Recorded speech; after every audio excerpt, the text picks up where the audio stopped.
আসসালামু আলাইকুম। তো আমরা আমাদের যে নিয়মিত ফিজিক্স লেকচার সেই লেকচারে আমরা আজকে 9 নম্বর লেকচারে আছি। তো আমাদের আজকের যে লেকচারের আলোচনার টপিক সেটা হচ্ছে আমরা স্কেলার গুণন সম্পর্কে জানবো। প্রথমেই আমি বলে নিই, আমরা দুইটা ভেক্টর রাশিকে যখন গুণ করব, দুইটা ভেক্টর রাশিকে গুণ করলে এখানে দুইটা ঘটনা হইতে পারে। খেয়াল করি, ধরো এ বি দুইটা ভেক্টর রাশি। তো এই দুইটা ভেক্টর রাশিকে আমি যখন গুণ করব দুইভাবে গুণ করতে পারি।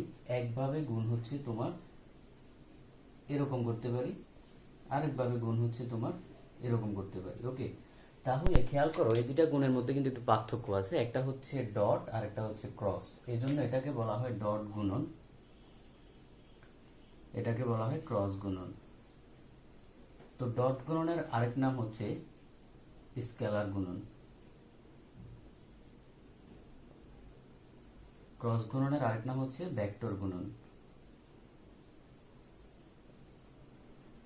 তাহলে এখন কথা হলো, এই যে দুইটা ভেক্টর রাশিকে আমরা গুণ করলাম, তাহলে স্কেলার এবং ভেক্টর গুণনের মধ্যে পার্থক্য কি? দেখো, দুইটা ভেক্টর রাশি নিয়ে আমরা কাজ শুরু করছি। স্কেলার গুণন করার ফলে পাবো হচ্ছে একটা স্কেলার রাশি। ওকে,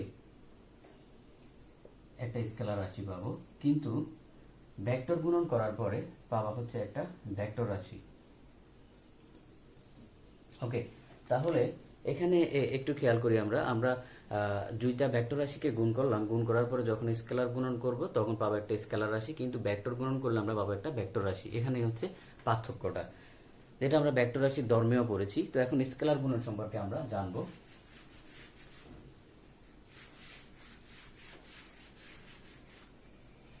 তো স্কেলার গুণন সম্পর্কে বলতে গেলে আমরা হচ্ছে দুইটা ভেক্টর রাশি চিন্তা করি, এ বি। স্কেলার করলে হবে তোমার A B cos alpha. Alpha ধরি আমরা কোনটা, অর্থাৎ ব্যাপারটা হচ্ছে এমন, এটা যদি আমাদের আলফা হয় তাহলে এরকম হবে। খেয়াল করো, এখানে এ বি কস আলফা, তার মানে আমরা স্কেলার গুণন থেকে বলতে পারি স্কেলার গুণন হচ্ছে তোমার ওই দুইটা ভেক্টর রাশির মানের গুণফলের সমানুপাতিক, অর্থাৎ মানের গুণফলের সমানুপাতিক, মানে মানের গুণফল, তার সাথে তাদের মধ্যবর্তী কোণের কোসাইন, অর্থাৎ তাদের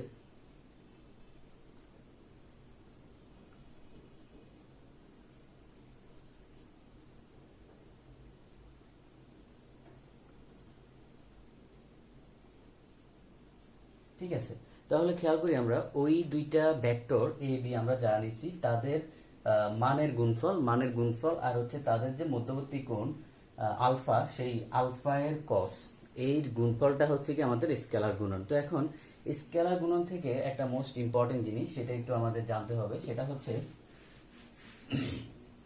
এটা যদি হয় তোমার এ ভেক্টর, এটা যদি বি হয়, তাহলে তোমাকে আমি দুইটা কথা বললাম। প্রথমে বললাম হচ্ছে যে বি কস আলফা, তারপর বললাম এ কস আলফা।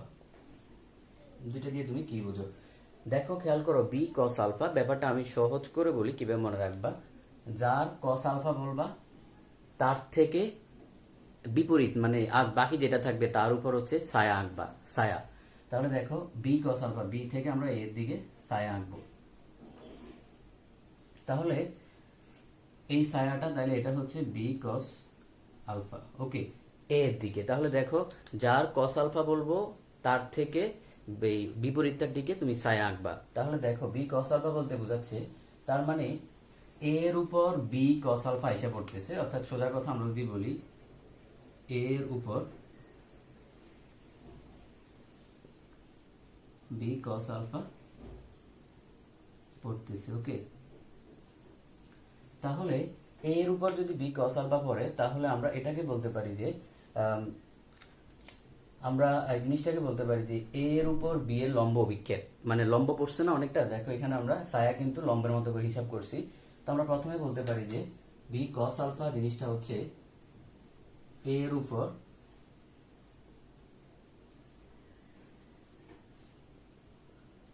বি এর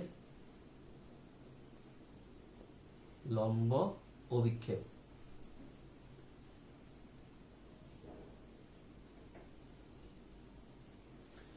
তারপর আমরা বলতে পারি দেখো এখন বি কস আলফা কিন্তু তোমার এ এর একটা অংশ হয়ে গেছে, যেহেতু এর উপর পড়তেছে এর একটা পার্ট হয়ে গেছে, তাহলে আমরা বলতে পারি হচ্ছে এর উপর বি এর লম্ব বিক্ষেপ অথবা এর উপর বি এর উপাংশ। তাহলে আমরা বলতে পারি এর উপর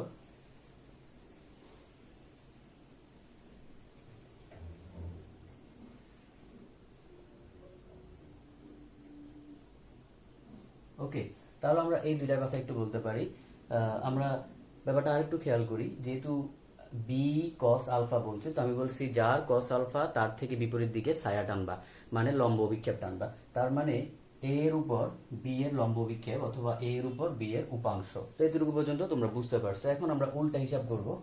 আমরা বি কস আলফা না, আমরা হিসাব করব হচ্ছে এ কস আলফা। এ কস আলফা, তাহলে তার মানে এখন উল্টা উল্টা কি করব আমরা, এ কস আলফা আমরা আগের মতো করি এরকম, মানে এ থেকে বি এর উপর লম্ব বিক্ষেপ টানি। ওকে, তাহলে এটা হবে এ কস আলফা। তার মানে আমরা বলতে পারি যে এ কস আলফা মানে হচ্ছে বি এর উপর এ এর লম্ব বিক্ষেপ।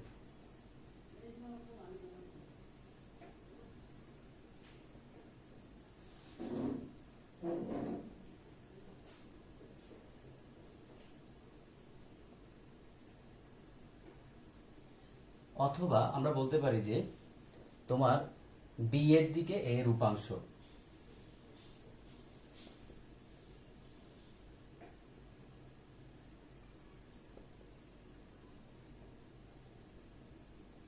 ওকে, তার মানে আমরা এখান থেকে বলতে পারি যে তোমার এই বি এর উপর এ এর লম্ব বিক্ষেপ অথবা বি এর দিকে এর উপাংশ, এটুকু আমরা বলতে পারি। তাহলে এতটুকু পর্যন্ত আশা করি সবার clear.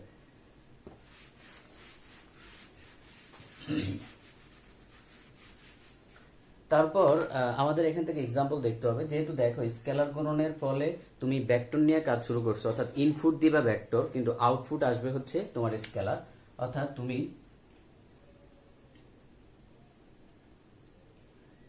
Input দিতেছো vector but output আসতেছে স্কেলার।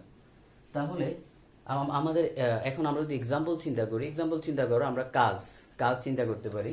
কাজ দেখো, কাজ হচ্ছে W12 Fs cos থিটা। ওকে, দেখো এখানে বল এবং সরণ দুইটাই কিন্তু হচ্ছে কি তোমার ভেক্টর রাশি, কিন্তু কাজ কিন্তু স্কেলার। তার মানে এটা হচ্ছে স্কেলার গণনের উদাহরণ। তারপর হইতে পারে আমাদের বিভব হইতে পারে, বিভব মানেও কাজ, তারপরে শক্তি। তো এগুলা হচ্ছে কি তোমার স্কেলার গুণনের এক্সাম্পল। তো এখান থেকে মনে রাখবা হচ্ছে কাজ কাজ হচ্ছে মেইনলি স্কেলার গুণনের এক্সাম্পল। তারপর এতটুকু পর্যন্ত আমাদের এক্সাম্পল গেল। এখন আমরা হচ্ছে যে স্কেলার গুণনের কয়েকটা ধর্ম নিয়ে জানবো, অর্থাৎ কয়েকটা প্রপার্টিস আছে, আমরা সেগুলো একটু জানবো। তাহলে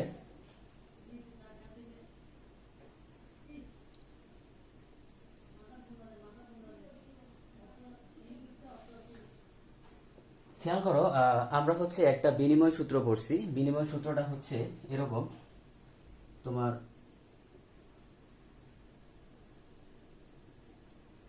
মানে সোজা কথা হলো জায়গা অদল বদল করা, যেটা আমরা বিনিময় সূত্র পড়ছি। তো স্কেলার গুণনে খেয়াল করো, এ ডট বি লেখা বি ডট এ দুইটা কিন্তু একই কথা, তার মানে বিনিময় সূত্র মানে।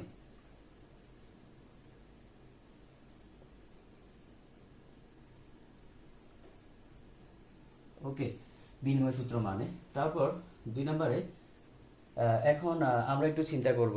আমরা ধরো স্কেলার গুণনের এই যে আমাদের যে এখানে আছে যে এ বি কস আলফা, এই আলফাতে আমরা যদি 0 ডিগ্রি বসাই, তাহলে দেখো কস 0 ডিগ্রির মান কিন্তু 1, তার মানে আমাদের থাকবে হচ্ছে শুধু এ বিটা থাকবে। তার মানে 0 ডিগ্রির জন্য আমরা বলতে পারি কি, আমরা 0 ডিগ্রির জন্য বলতে পারি হচ্ছে যখন আলফা 0 ডিগ্রি, তখন আমরা বলতে পারি তোমার এ এবং বি পরস্পর সমান্তরাল, তার মানে সমান্তরাল। তাহলে যখন আলফা সমান 90 ডিগ্রি হবে, 90 ডিগ্রি এখানে বসাও, তাহলে cos 90 বসাইলে কিন্তু আমাদের আসবে হচ্ছে 0। তার মানে কোনো একটা স্কেলার গুণনের মান যদি 0 হয়, তুমি বলতে পারবা যে ওই যে ভেক্টর এ বি তারা পরস্পর লম্ব। তার মানে যদি আমাদের আলফা সমান 90 ডিগ্রি হয়, তাহলে হচ্ছে কি লম্ব। তাহলে তুমি যদি কোনো একটা স্কেলার গুণনের মান যদি 0 পাও, তুমি কিন্তু ডিরেক্ট বলে দিতে পারবা যে ওই দুইটা ভেক্টর এ ও বি তারা পরস্পর লম্ব। তারপর যদি 180 ডিগ্রি হয়, 180 মান হচ্ছে -1, তার মানে মাইনাস এ বি আসবে, মাইনাস এ বি আসবে। তো মাইনাস এ বি হলে তার মানে সমান্তরাল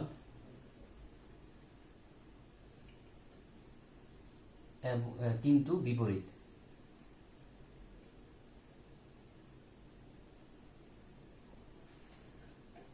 তাইলে তার মানে তোমার সমান্তরাল কিন্তু দিকটা হচ্ছে বিপরীত। তাহলে এই তিনটা জিনিস গেল। তারপর খেয়াল করি আমরা আমাদের এখন আমরা হচ্ছে আরো কয়েকটা প্রপার্টিজ দেখব। ধরো এরকম যদি থাকে তোমার আই ডট আই সমান জে ডট জে সমান কে ডট কে, তাহলে কত হবে? এটার জন্য হবে তোমার, খেয়াল করো, আই ডট আই তার মানে এক্স এক্সিস বরাবর যে একক ভেক্টর সেটা হচ্ছে আই। তো এটার উপরে আরেকটা আই, তার মানে দুইটা সমান্তরাল আছে, অর্থাৎ কোনটা হচ্ছে তোমার 0 ডিগ্রি। তো cos 0 ডিগ্রির মান হচ্ছে 1, তার মানে আই ডট আই হবে 1। কিন্তু যদি এমন হয় আই ডট জে অথবা জে ডট আই অথবা জে ডট কে অথবা কে ডট জে, ওকে, এরকম ধরো। তো এরকম যদি হয় তখন দেখো 90 ডিগ্রি আই জে, এটা যদি আই হয়, এটা যদি ওয়াই এক্সিস বরাবর হয় জে, কোন এদের মধ্যবর্তী কোণ কিন্তু 90 ডিগ্রি। তো cos 90 মান কিন্তু 0, তার মানে এটা হবে 0। ওকে, এই দুটো প্রপার্টিজ খুবই ইম্পর্টেন্ট তোমার এমসিকিউর জন্য, এগুলো একটু জানতে হবে। এখানে সবগুলা প্রপার্টিজ ইম্পর্টেন্ট, কিন্তু এই দুটো একটু বেশি ইম্পর্টেন্ট, তো এগুলো একটু জানতে হবে। তারপর তোমাকে যদি এরকম দেয়া থাকে, আমি একটু দেখাই।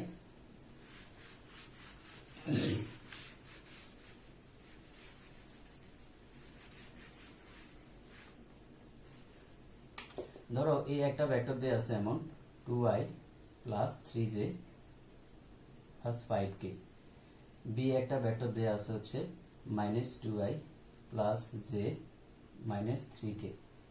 তোমাকে যদি বলে যে এই দুইটা ভেক্টর পরস্পর লম্ব কিনা, তখন তুমি কিভাবে বের করবে? আমি যেটা বলছি যে কোনো একটা স্কেলার গুণনের মান যদি 0 হয় তাহলে সেটা লম্ব হবে। তো স্কেলার গুণনের মানটা আরেকভাবে বের করা যায়, সেটা হচ্ছে এমন, খেয়াল করো, ax bx plus ay by plus az bz, অর্থাৎ তুমি জাস্ট এই x y যে সহগগুলা z এগুলা হচ্ছে জাস্ট গুণ করবা। তাহলে দেখো এখানে আছে 2 চিহ্ন সহ গুণ করবা, তাহলে হচ্ছে -2 চিহ্ন সহ গুণ করবা। তারপর হচ্ছে প্লাসের জায়গায় অলওয়েজ প্লাস হবে 3 ইন্টু 1 প্লাস 5 ইন্টু -3। খেয়াল করো এই চিহ্নগুলো এগুলো কিন্তু অলওয়েজ প্লাস থাকবে, অলওয়েজ প্লাস, কিন্তু এখানে চিহ্ন সহ গুণ করবা। তাহলে 2 দুগুণা -4 প্লাস 3 -15, তার মানে 3 -19 -16। তার মানে দেখো এখানে 0 আসতেছে না, তাহলে আমরা কিন্তু বলতে পারবো না যে এই দুইটা ভেক্টর পরস্পর লম্ব। তো এতটুকু পর্যন্ত আমাদের স্কেলার গুণনের যে বেসিক ধারণা, এতটুকু পর্যন্ত জানতে হবে। তো এখান থেকে তোমার যে জিনিসটা মাথায় রাখবা সেটা হচ্ছে স্কেলার গুণনে তুমি ইনপুট দিবা হচ্ছে ভেক্টর, কিন্তু আউটপুট হবে হচ্ছে তোমার স্কেলার। ওকে, ধন্যবাদ সবাইকে। আমাদের স্কেলার গুণনের টপিক এতটুকুই।